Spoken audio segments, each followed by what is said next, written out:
Good morning. आज आपण सरळ व्याज आणि चक्रवाढ व्याज या घटकावर आधारित स्वाध्याय 26.4 पाहतोय. बघा, पहिला प्रश्न आहे, श्यामने महेशकडून काही रुपये 2 वर्षासाठी सरळ व्याजानं आणले. बघा, श्यामने कुणाकडून आणले? तर महेशकडून आणले. 2 वर्षासाठी आणले आणि सरळ व्याजानं आणले. आता बघा, श्यामने हेच रुपये 2 वर्षासाठी स्वप्नाला चक्रवाढ व्याजानं दिलं.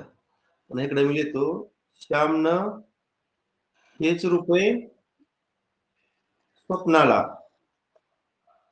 चक्रवाढ व्याजानं दिलं. म्हणजे पहिल्या दोघांमध्ये जो झालेला व्यवहार आहे तो सरळ व्याजाचा आहे आणि नंतरच्या दोघांमध्ये झालेला जो व्यवहार आहे तो कशाचा आहे? तर चक्रवाढ व्याजाचा आहे.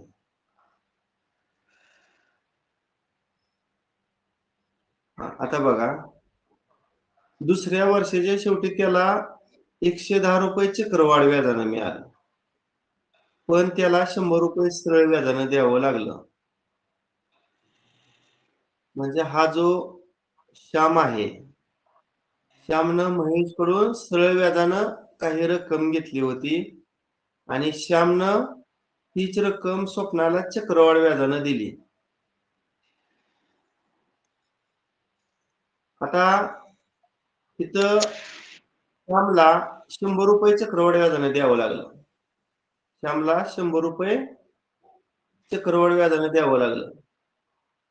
आणि इथं श्यामला सरळ व्याजाने 100 रुपये द्यावं लागलं आणि इथं श्यामला स्वप्नाकडून चक्रवाढ व्याजाने किती रुपये मिळालं? 110 रुपये मिळालं. आता पहा, सरळ व्याजामध्ये फक्त मुद्दलावर व्याज आकारणे होते आणि चक्रवाढ व्याजामध्ये मुद्दलावर तर व्याज आकारणे होते, त्याशिवाय मागील वर्षाच्या व्याजावर सुद्धा व्याज आकारलं जातं. आता मग इथं बघा, 2 वर्ष कालावधी आहे. मग ते पहिल्या वर्षाचं व्याज किती होणार आहे? 50. आणि दुसऱ्या वर्षाचं व्याज किती होणार? 50च. आणि असं एकूण व्याज किती? 50 अधिक 50 100. असं एकूण व्याज किती येणार? 50 अधिक 50 बरोबर 100. आता चक्रवाढ व्याजमध्ये बघा, पहिल्या वर्षाचं व्याज किती येणार? 50 येणार. मात्र दुसऱ्या वर्षाचं व्याज त्यांचं वाढणार आहे. कारण दुसऱ्या वर्षीचं व्याज काढताना पहिल्या वर्षीच्या व्याजावर सुद्धा व्याज आकारलं. आता एकूण जे चक्रवाढ व्याज आहे ते 110 आहे. मग दुसऱ्या वर्षाचे व्याज काढण्यासाठी 110 मधून 50 आपल्याला वजा करावं लागेल. म्हणजे या ठिकाणी दुसऱ्या वर्षीचं व्याज किती आलं? 60 रुपये आलं. माईक बंद करा रे. कोणाचं माईक चालू आहे? आता बघा, अशा प्रकारे 2 प्रकारे इथं व्याज आकारणी होते. पहिल्या ठिकाणी सरळ व्याज आकारणी आहे आणि दुसऱ्या ठिकाणी चक्रवाढ व्याज आकारणी आहे. आता बघा, या ठिकाणी पहिल्या वर्षीचं व्याज 50, दुसऱ्या वर्षीचं व्याज 60, असं एकूण चक्रवाढ व्याज किती आहे? 110. आता इथं व्याजातील फरक आपण काढून बघूया. दुसऱ्या वर्षीचं व्याज वजा पहिल्या वर्षीचं व्याज, म्हणजे 60तून 50 वजा केल्यावर किती येणार? 10 येणार. म्हणजे आपण काय करूया, पहिल्या वर्षीचं व्याज 50, आपल्याला पहिल्यांदा व्याजाचा दर काढायचा. व्याजाचा दर आपण आर मांडला, म्हणजे 50चा R%, 50चा R%, असं एकूण जे फरक आहे तो 10 आहे. आता हे सिम्प्लिफाय करूया. 50 एके 50 आणि 50 दोन्ही 100. आता इकडचं भागिले 2 तिकडे गेल्यावर गुणिले, मग 10 आणि 2चा गुणाकार किती येणार? 20. मग व्याजाचा दर 20 असणारा एकच पर्याय आहे. पर्याय क्रमांक किती? 1. बाकी ठिकाणी व्याजाचा दर एका ठिकाणी 12 आहे, एका ठिकाणी 4 आहे. केवळ व्याजाच्या दरावरून सुद्धा आपण हे उत्तर शोधू शकतो. किंवा आपली मुद्दल जर P मांडली तर मुद्दलाचा R% म्हणजे 20%, असं पहिल्या वर्षीचं व्याज किती आलं? 50. आता हे सोडवूया आपण. 20 एके 20 आणि 20 पाचा 100. आता हे भागिले 5 तिकडे गेल्यावर गुणिले आणि 50 आणि 2चा गुणाकार किती? 250. म्हणजे मुद्दल 250 रुपये. म्हणजे ते सुद्धा पहिल्या पर्यायामध्ये आहे. म्हणून याचं उत्तर आहे पर्याय क्रमांक 1. आता दुसरा प्रश्न पहा. एका रकमेची चक्रवाढ व्याजानं 15 वर्षात दुप्पट रक्कम होते. त्याच रकमेची 8 पट होण्यास किती वर्षे लागतील? समजा पी ही रक्कम आहे. आपण त्याला प्रिन्सिपल असं म्हणतो. आता पहिल्या वर्षीची जी रक्कम आहे त्याची दुप्पट. समजा पी ची दुप्पट काय येणार मग? 2p. म्हणजे पीचं 2p एवढी रक्कम व्हायला किती वर्ष कालावधी लागतो? 15 वर्ष. आता मला सांगा पुढच्या 15 वर्षात काय होणार आहे? 2p ची दुप्पट होणार. मग 2p ची दुप्पट किती होणार? 2 ची दुप्पट 4p होणार आहे की नाही? त्यानंतर त्याच्या पुढच्या 15 वर्षामध्ये 4p ची दुप्पट होणार. मग 4 ची दुप्पट किती? 8p. आणि विचारलंय रकमेची 8 पट होण्यास किती वर्ष लागतील? बघा p ची 8 पट इथं झालेली आहे. मग किती वर्ष लागली? हे 15 वर्ष, ही 15 वर्ष आणि ही 15 वर्ष. अशी तिन्ही 15ची बेरीज करून बघा. 45 वर्ष. म्हणजे पर्याय क्रमांक 1. पर्याय क्रमांक 1. नंतर तिसरा प्रश्न. दर साल दर शेकडा चक्रवाढ व्याजाच्या कोणत्या दरानं 3 वर्षात 10,000 रुपयेचे 13,310 रुपये होतील? आता या ठिकाणी तुम्हाला कालावधी किती दिलेला आहे? 3 वर्ष. आणि पी म्हणजे मुद्दल किती दिलेले आहे? 10,000. 10,000. आणि 3 वर्षानंतरची तुम्हाला रास दिलेली आहे. किती दिलेली आहे रास? 13,310. 13,310. आता आपलं नेहमी सूत्र काय आहे चक्रवाढ व्याजानं रास काढण्याचं सांगा? ए बरोबर पी कंसात 1/1 अधिक 8/100. 8/100. पूर्ण कंसाचा n. बघा. हा, आता याच्यामध्ये आपल्याला माहित असणाऱ्या आपण किमती भरूया. याची किंमत किती भरू? ह्याच्यात नाही दिसत काय? 13,310. पी ची किंमत किती? 10,000. 8/1 अधिक आर ची किंमत किती? आर काढायचा आहे आणि छेद 100. n किती वर? 3 वर्ष.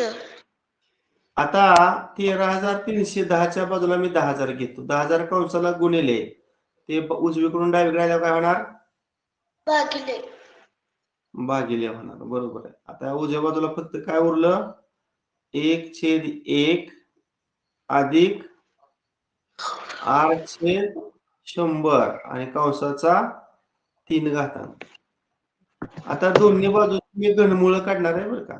दोन्ही बाजूची काय काढणार आहे? बरं असं करतो. या झिरोला पहिल्यांदा हा झिरो घालवतो. आता घनमूळ काढा. 1331 कोणाचा घन आहे रे? 1331 बरोबर 11चा. 1,000 कोणाचा घन आहे? 10चा. उजव्या बाजूचं घनमूळ काढताना 3 लिहायचं नाही, फक्त कंसातली टर्म लिहायची.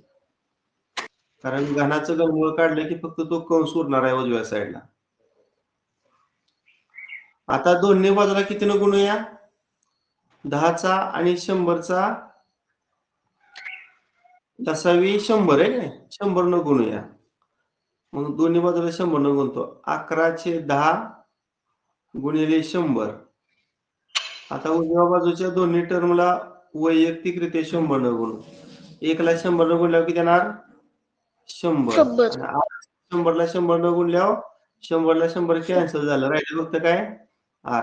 आता इथं ह्या छेदातल्या शून्याला अंशातलं शून्य गेलं. 110 आलं पहा. आता डावीकडं 100 घेतल्यावर वजा होणार आहे. उजवीकडे फक्त आर उरलं आहे का नाही. किती आली मग आरची किंमत सांगा. 110 मधून 100 मायनस करा 10%. 10. म्हणजे व्याजाचा दर 10 आला, 10% म्हटल्यावर पर्याय क्रमांक किती? 2. 2. त्यानंतर पुढचा आहे प्रश्न क्रमांक 4 पहा. अभयने 8,000 रुपये 3 वर्षासाठी 5% दरानं चक्रवाढ व्याजानं त्याच्या मित्राला कर्जाऊ दिले, तर 3 वर्षानंतर अभयला किती रक्कम मिळेल? सोपं आहे. हे चक्रवाढ या शब्द म्हणल्यावर राशीचं सूत्र सांगा. ए बरोबर पी कंसात 1/1 अधिक आर छेद 100.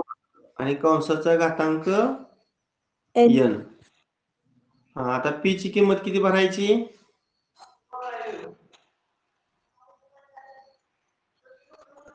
8,000 कंसात 1/1 आर म्हणजे व्याजाचा दर किती टक्के दरानं? 5%. म्हणजे आरची 5%. किंमत या छेदामध्ये 100 आणि n म्हणजे कालावधी किती आहे? 3 वर्ष आहे. 3. हा सांगा आता इथे सिम्प्लिफाय करूया. 5 आणि 100 ला 5 एके 5, 5 दुनी 10 आणि 0 ला 0. आता बघा इथं 8,000 आहे. आता तिरकस गुणाकार 1 गुणिले 20 20. दुसरा तिरकस गुणाकार 1 गुणिले 1 1 आणि छेदाचा गुणाकार 20 एके 20 आणि कंसाचा घन. आता इथं आहे 8,000. आता अंशामध्ये 20 आणि 1 ची बेरीज 21 आणि 21 चा घन करावा लागेल. आता 21 चा वर्ग माहित आहे आणि त्या वर्गाला पुन्हा 21 न गुणायचं म्हणजे घन येईल. आणि खाली 20 चा घन आपला पाठ आहे. किती रे 20 चा घन? 8,000. 8,000. आता या अंशातल्या 8,000ला हे छेदातला 8,000 कॅन्सल.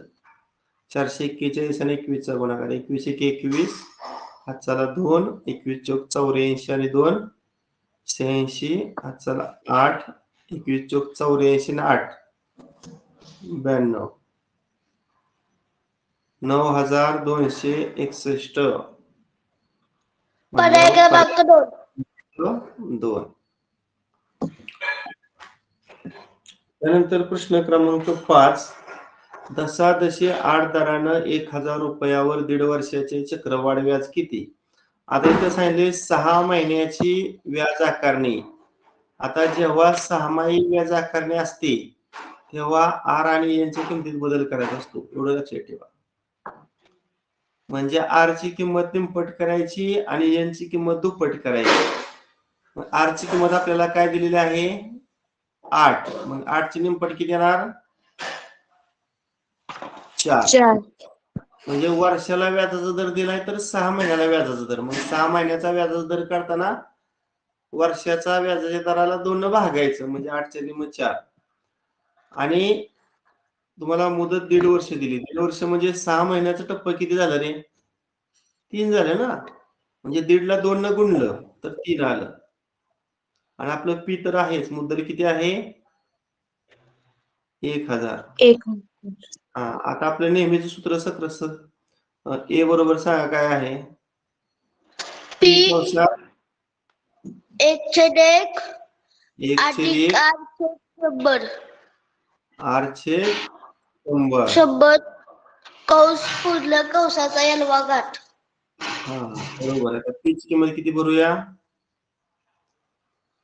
1,000 कंसामध्ये 1/1 आर ची किंमत 4 छेदामध्ये 100 आणि एन किती येणार? 3. 4 एके 4 4 दुनी 8 आणि 4 पंचे 20. आता बघा इथं 1,000 गुणिले तिरकस गुणाकार करा. 25 एके 25. दुसरा तिरकस गुणाकार 1 1 1 आणि छेदांचा गुणाकार 25 आणि कंसाचा काय येणार घन म्हणून 1000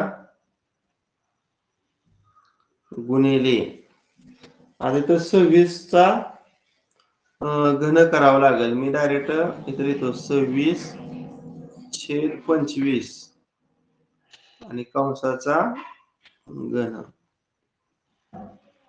आता 1000 पण कोणाचा घन आहे रे 10चा घन आहे ना 10चा मी एकत्रित लिहितो सगळं 10 गुणिले 26/25 आणि या सगळ्यांचा घन कॉमन लिहितोय आता या सगळ्यांचा घन एकदम लिहा. आता इथं बघा भाग जातोय कसा 5 दुनी 10 आणि छेदामध्ये 5 25 म्हणजे वरचा गुणाकार 52 आणि कंसाचा काय येणार घन. आता सिम्प्लिफाय करा 5 10 50 आणि 5 दुनी 10 म्हणजे 10.2 चा काय आला घन आला. नाही सॉरी एक मिनिट इथं 5 10 50 आहे की नाही आणि 5 चौक 20 येणार ना इथं 2च्या जागेवर काय पाहिजे 4 मग 10.4 चा जर तुम्ही 3 वेळा गुणाकार केला तर तो 1124.864 असा येतोय.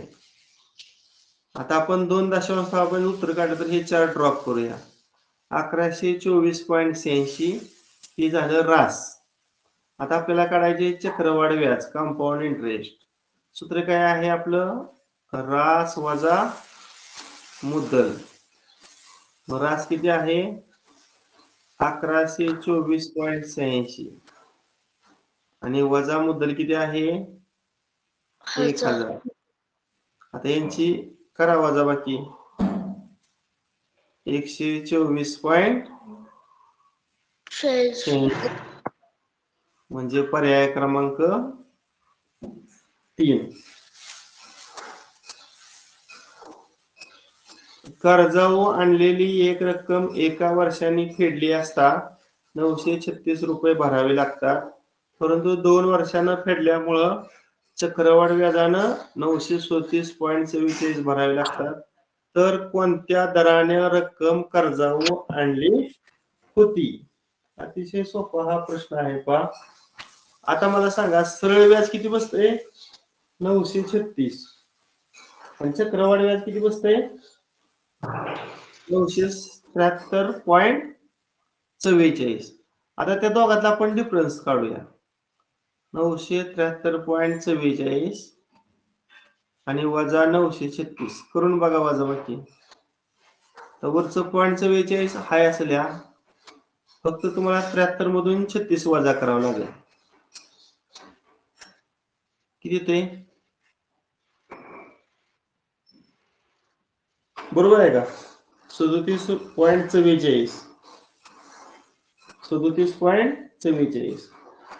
आता हे जे आहे कशामुळे तफावत झाले एवढे पहिल्या वर्षीचं व्याज समानच असतं सरळ व्याज काढा किंवा चक्रवाढ व्याज काढा फक्त दुसऱ्या वर्षाचं जे व्याज आहे ते बदलतं कारण चक्रवाढ व्याज काढताना दुसऱ्या वर्षीचं व्याज काढताना आपण पहिल्या वर्षाच्या व्याजावर सुद्धा व्याज आकारतो त्यामुळे दुसऱ्या वर्षाच्या व्याजामुळं 37.44 असा फरक पडलेला आहे. मग आता बघा या ठिकाणी मी दिलं एका वर्षाचं व्याज आणि 2 वर्षाचं व्याज. आता या दोघांचा डिफरन्स 37.44 आला. आता मी इथं लिहितो एका वर्षाचे व्याज एका वर्षाचे व्याज बरोबर 37.44.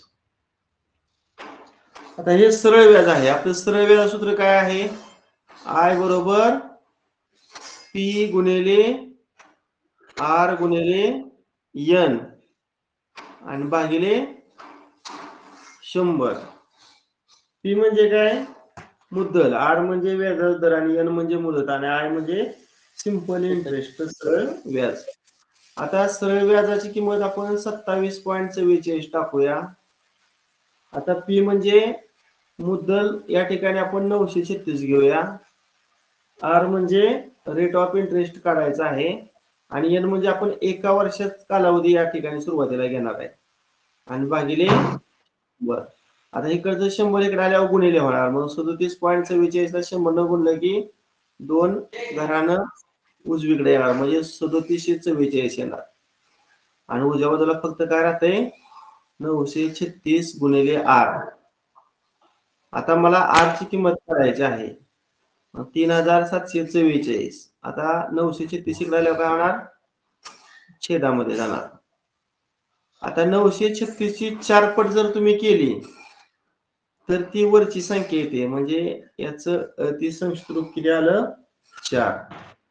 मग व्याजाचा दर 4 असणारा एकच पर्याय आहे, कोणता? तर पर्याय क्रमांक 2 हे आहे. किंवा याच्या उलट हे जर तुम्हाला अवघड वाटत असेल तर तुम्ही असं पण करू शकता, पर्यायावरून सुद्धा काढू शकता. म्हणजे पी ची किंमत तुम्ही 900 भरायची, आर ची किंमत 4 भरायची, एन ची किंमत 2 भरायची आणि बघा व्याज 936 या ठिकाणी सरळ व्याज 936 रुपये म्हणजे हे सरळ व्याज आणि मुद्दल यांची बेरीज येणार म्हणजे 36 रुपये व्याज येणार. वाटल्यास आपण हे करून बघूया. आपलं नेहमी सूत्र काय आहे रे? आय बरोबर पी गुणिले आर गुणिले एन पी गुणिले भागिले आर 100. एन भागिले 100. 100. हा, आता सांगा पी किती भरूया आपण पर्यावरण जर काढलं तर पी ची 900. 900. आर म्हणजे व्याजाचा दर पर्यायात किती आहे? 4%. आणि कालावधी 1. एका वर्षाने फेडली असता 936 रुपये भरावे लागतात आणि भागिले किती? 100. आता या 2 शून्याला हे 2 शून्य कॅन्सल झालं. किती आलं? 9 चोक 36. 36 रुपये व्याज झालंय की नाही? मग रास काढायचे असेल तर मुद्दल मध्ये सरळ व्याज मिळवायचं. मग आपली मुद्दल आपण किती घेत होती? 900. सरळ व्याज किती? 36. अशी बेरीज किती आली? 936. बघा इथं 1 नंबरचं वाक्य, कर्जाऊ आणलेली रक्कम एका वर्षानं फेडली असता 936 रुपये भरावे लागतात. आलं का नाही आपलं 936 रुपये रास? म्हणजे असं पर्यावरण सुद्धा आपण ते उत्तर काढू शकतो. हा, पुढचा प्रश्न आहे बघा, एका मुद्दलावर एका वर्षाचं व्याज 25 रुपये येते, त्याच रकमेवर 2 वर्षाचं त्याच दरानं चक्रवाढ व्याज 51.25 येते, तर मुद्दल व व्याजाचा दर कोणता? आता बघा एका वर्षाचं व्याज किती दिलेलं आहे पहिल्या वाक्यामध्ये? पहिल्या वाक्यामध्ये एका वर्षाचं व्याज किती दिलेलं आहे? 25 दिलेलं आहे. आता मी बाकीचं काहीच वाचत नाही, डायरेक्ट एका वर्षाचं व्याज दिलंय तर ते सरळ व्याज आहे, त्यामुळे मी सरळ व्याज सूत्र सांगा मला. आय बरोबर पी भागिले 100.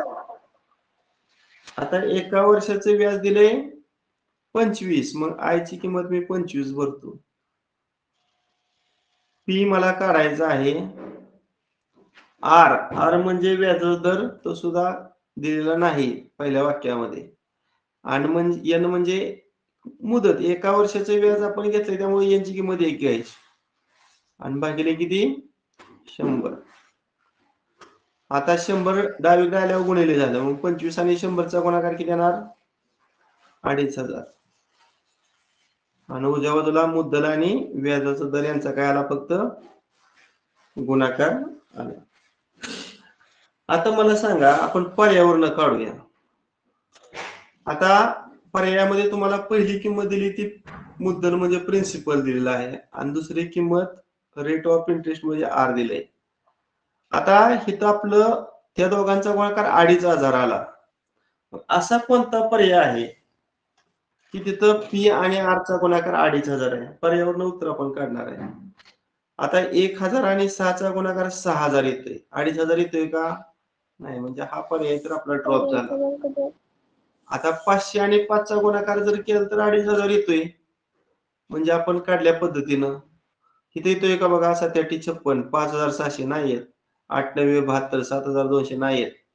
म्हणून याचं उत्तर पर्याय क्रमांक 2. पुढचं काय न वाचता पहिल्या वाक्यावरनं सुद्धा आपल्याला याचं उत्तर सहजपणे काढता येते. अशा पद्धतीनं आजच्या तासिकेला आपण सरळ व्याज आणि चक्रवाढी व्याज या घटकावर आधारित स्वाध्याय 26.4 पाहिला. याच्यामध्ये फक्त 7च उदाहरणं होती. सर्वांनी या ठिकाणी हा व्हिडिओ लाईक करा, कमेंट करा आणि चॅनल सबस्क्राईब करा. ठीक आहे. उद्याच्या तासिकेला आपण नफा आणि तोटा हा घटक चालू करतोय. खरं तर ह्या तासिकेला आपल्याला जवळजवळ 5 तासिका गेल्या मला वाटतंय की नाही. कारण सरळ व्याज आणि चक्रवाढ व्याज खरं तर गणित भाग 2 मध्ये सगळ्यात महत्वाचा घटक जर कोणता असेल तर तो म्हणजे व्यावहारिक गणित, की ज्या व्यावहारिक गणितामध्ये कोणकोणत्या उपघटकांचा समावेश होतो रे? शेकडेवारी, सरळ व्याज, चक्रवाढ व्याज, नफा तोटा आणि सूट, कमिशन व रिबेट. हे 4 उपघटक फार महत्वाचे. त्यातलं आपलं 2 उपघटक झाले, शेकडेवारी, सरळ व्याज, चक्रवाढ व्याज. मग या घटकामध्ये फक्त आपलं आता काय राहिलं? नफा तोटा राहिलं आणि सूट, कमिशन आणि रिबेट राहिलं. ठीक आहे. बस करूया. Okay, bye.